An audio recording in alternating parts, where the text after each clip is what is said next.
On September 12, 2025, astronomers detected something that shattered every expectation they had about how the universe behaves. A colossal object was blazing in from the darkness of deep space, with a tail stretching across the sky, 5 times the width of a full moon, so enormous that even amateur astronomers with backyard telescopes could see it. Within hours, it was confirmed this was no ordinary comet. It was something far larger, far brighter, and far stranger than anything we have ever recorded. Officially catalogued as C2025R2, now simply called SWAN. But the timing is what truly froze scientists in disbelief, because another object, the already infamous 3I Atlas, was also inbound, racing toward the sun from the exact opposite direction of the sky.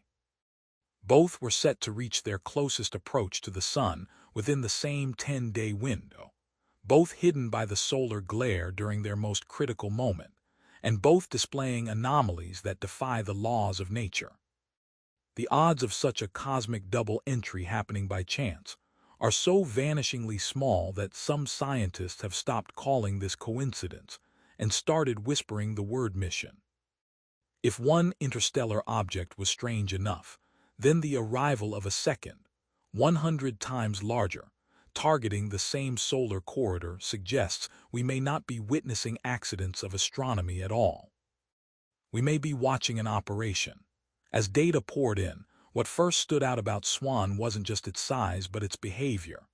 Unlike typical comets, which scatter light in predictable patterns, SWAN's reflective properties showed metallic signatures, hints of nickel and cobalt, the same materials we humans use to forge durable alloys and protect against corrosion. Some researchers began calling it the Fortress because, while most comets break apart under the stress of the sun, this one seemed shielded, armored, even maintaining a brightness curve far beyond what natural ice and dust could explain. And its tail, already record-breaking in length, did not behave like chaotic vapor but pulsed with subtle rhythmic changes, as if controlled microthrusts were guiding its motion. Imagine watching a skyscraper-sized tank drift through space, cloaked in a shimmering halo that might not just be gas but an electromagnetic shield deflecting the fury of solar winds. That is the image scientists are now grappling with, but even more unsettling than its scale is its timing. Because while SWAN looms as a fortress, its smaller counterpart 3I Atlas behaves like a drone, agile, erratic, with strange bursts of acceleration and tail color shifts that no natural process can fully explain. Together, they don't look like random visitors. They look like pieces of the same puzzle, two parts of a system converging on the sun at the same time, hidden from us during the very days when their true purpose might be revealed. When astronomers plot the arrival vectors of SWAN and Atlas on a star map, something extraordinary emerges. SWAN comes from Aquarius, Atlas from Sagittarius, two origins separated by more than a quarter of the entire celestial sphere. Yet despite their radically different approach angles, they both cross into the inner solar system at nearly the same solar distance, reaching perihelion within just 3 days of each other. Statistically, this kind of synchrony is impossible. Random comets scatter their arrivals across decades, sometimes centuries, but never like this. And then comes the blackout. From October 8th to October 18th, the sun's glare blinds our telescopes, creating a window where neither SWAN nor Atlas can be directly observed. The result, their closest approach to the sun, and to each other, happens at the exact moment when Earth's instruments are unable to see. To many, this looks less like coincidence and more like coordination, as if their paths were deliberately engineered to meet under the cover of solar interference. Think about that. Two anomalies arriving together, timing their rendezvous to the one place in time we cannot watch. In orbital dynamics, astronomers call this a corridor, a narrow window of space and time where two objects align in a way that defies randomness. And this corridor, whether by chance or by design, has forced the scientific community to confront a possibility it has long avoided. What if they are not just passing through, but converging for a purpose? While orbital mechanics raise questions, the energy data raises alarms. Atlas has already shocked researchers with bursts of acceleration that mimic thruster-like maneuvers, each pulse requiring the output of 10 nuclear power plants to explain. But SWAN makes even that look trivial, because its implied energy levels are on the order of 10,000 gigawatts, more than the entire power grid of Earth. No natural comet nucleus can produce such raw output. Its reflective metals, its persistent halo, and its rhythmic pulses suggest not outgassing but control, like a machine using plasma bursts to steer itself. The idea of engineered propulsion, once dismissed as science fiction, is now quietly circulating among astronomers who can no longer ignore the numbers. And then there's the timing of the pulses themselves, regular enough to resemble a signal, patterned enough to hint at communication, and so consistent that some are calling SWAN not a fortress but a beacon. If Atlas is a drone maneuvering and adjusting, then SWAN might be the mothership, a colossal structure designed to survive millennia in space, arriving now not by chance but by cycle. With an orbital period of more than 22,000 years, SWAN could have passed this way long before recorded history, maybe even during the last ice age, leaving traces that our ancestors might have remembered as myths, carvings, or warnings. And now it is back, aligned once more with another anomaly, as if to remind us that we are not the only intelligence shaping the sky. Just when the world's curiosity reached its peak, silence descended. NASA, ESA, and other agencies quietly restricted data releases, suspending high-resolution imaging and radar tracking during the very days when the two objects would be closest to the Sun. Officially, this was explained as solar conjunction downtime, a standard safety measure. But behind the scenes, leaks revealed that orders were explicit: avoid public statements, deny requests for raw data, and reroute proposals for alternative observations. The blackout wasn't just natural, it was enforced. And yet, the silence of institutions only amplified the voices of independent astronomers who rallied across forums and private networks to keep their telescopes pointed at the sky.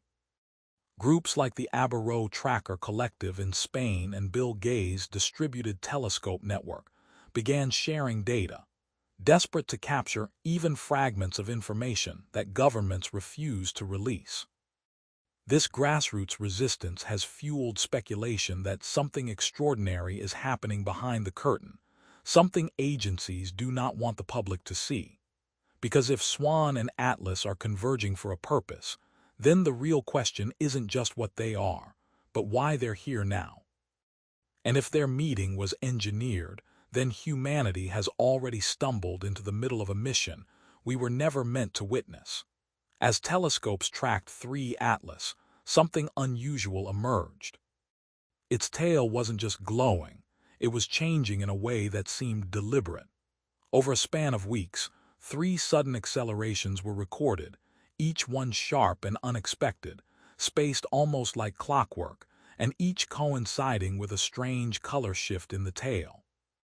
One moment the glow would tilt red, the next it would shift to neutral, then snap back again, as if an unseen mechanism was adjusting its propulsion. Natural outgassing from comets happens gradually, driven by the sun's heat. But what Atlas displayed was abrupt, rhythmic, and controlled. Energy estimates suggested the power required for each thrust was equivalent to 10 nuclear plants working at full capacity. For a chunk of ice and dust, that should have been impossible. For a machine, it would make sense. Meanwhile, SWAN's massive structure mirrored this behavior at an even larger scale. Its gigantic tail wasn't chaotic but pulsed with microbursts that nudged it subtly, like course corrections made with precision. Both objects, one small and agile, the other vast and unstoppable, seemed to be maneuvering within the solar system, not as wanderers but as participants in a plan. And the chilling part was this: their thrusts weren't random. They appeared synchronized. Orbital dynamics are the one thing astronomers trust to reveal truth, but here the truth is unsettling. Swan and Atlas, though arriving from completely different directions in the galaxy, lined up to occupy the same narrow corridor of space and time. Their perihelion points, their closest brushes with the Sun, ended up only 50 million km apart, a distance smaller than the gap between Earth and Mars. Their timings were within 3 days, and all of this unfolded during the exact solar blackout window when Earth-based telescopes were blinded by glare. For comet watchers used to centuries of data, this is unprecedented. Normally, interstellar visitors appear sporadically, sometimes decades apart, their orbits scattered across time and space.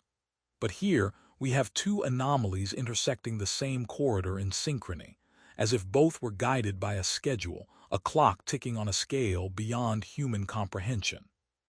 It's as though the Sun isn't just a gravitational center but a rendezvous point, a meeting hub for missions we're only beginning to notice. When chance breaks down, design rises as the only explanation left on the table. And now, even the most cautious voices in astronomy admit, this looks engineered. When scientists compared the energy outputs of the two objects, disbelief turned into dread. Atlas, with its sudden thrusts, radiated bursts equal to 10 gigawatts, enough to power major cities. But Swan, with its sustained luminosity, implied an energy output of 10,000 gigawatts, more than the entire Earth generates. That scale of energy cannot be reconciled with natural processes. Comets sublimate ice, asteroids reflect sunlight, but nothing sustains such stable, immense power without collapsing. Theories began to swirl. Was Swan harvesting solar energy, using the Sun itself as a colossal recharge station? Was its enormous metallic hull designed to capture radiation and convert it into propulsion? Some fringe researchers even argued it wasn't a comet at all, but a fortress-like construct, its vast glowing tail a byproduct of plasma shielding. The most haunting possibility was that its energy wasn't for travel at all, but for communication. A beacon broadcasting not to Earth but to somewhere far beyond, its pulsing emissions carrying data across the void. If that's true, then Swan isn't just visiting, it's reporting, and we are not the intended audience. And the most terrifying part isn't that we don't understand what's happening. It's that maybe we were never supposed to. So now the question isn't whether humanity will make contact. The question is whether we already have, and whether the real signal wasn't what we received, but what we sent simply by noticing. Because sometimes the act of observation is itself the message. And now the cosmos may finally be answering back.